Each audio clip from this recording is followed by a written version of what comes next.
salaamaaleykum suñu mbokk internet yi j'espère que yéen a ngi am jàmm ñu ngi leen di nuyu yéen ñëpp ku ci nekk sa tur ak sa sant di dellu si waat rek si seen bi ngeen xam ne moom seen la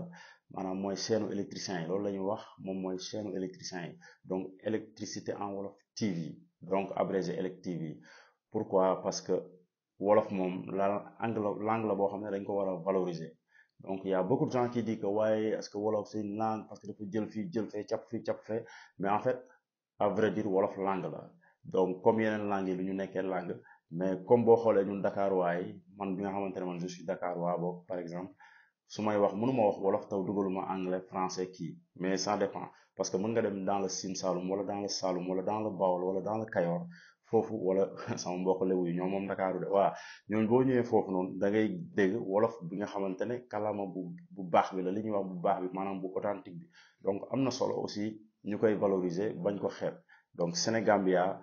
seen électricité en wolof TV seen la électricien fépp foo munti nekk entre Sénégal Gambie boo soxlaa visibilité wala nga soxla émission wala nga soxla daal wan ñu sa liggéey wan ñu say technique baaxee ñu sa xam-xam donc la scène est grandement ouverte da ngay approché suñu service commercial bi boo soxlaa visibilité wala nga nekk chef d'entreprise wala nga nekk benn businessman wala boog nga nekk koo xamante ne daal yaa ngi yëngu ci en fait yaa ngi yëngu ci secteur bi donc mën nga approché suñu service commercial ci 77 380 74 31 77 380 74 31 ñun ñoo nekk ci secteur bi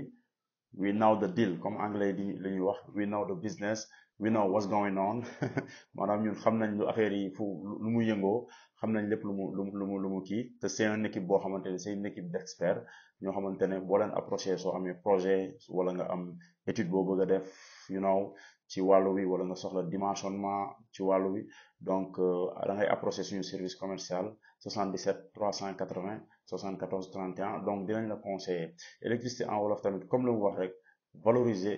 may électricien yi visibilité loolu moo ko tax a jóg te aussi valoriser promouvoir la langue wolof te comme Sénégal lañ nekk lépp loo mënti def tey lépp loo fi mënti def business boo mënti taxawal lépp loo mënti def ci kàllaama wolof lay gën a jàllee maanaam information bi ci kàllaama wolof lay gën a jàllee donc moo tax aussi électricité en wolof TV dafa jóg pour gën a encourager ñu nekk ci secteur bi moo xam nga nekk électricien bâtiment industriel nga nekk di def solaire wala nga nekk électricien ngay def courant faible bi gën a faible boobu très basse station maanaam ngay def informatique wala ngay def tout ce qui est électronique ah you know fépp foo nekk ci Sénégal mën nañ la fa seet si defal la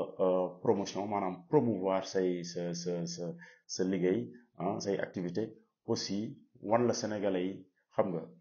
ba xam nga affaire yi gën a saawan baawan parce que tamit képp kuy liggéey nga nekk chef d'entreprise wala nga nekk ci secteur bi nga nekk ci secteur informel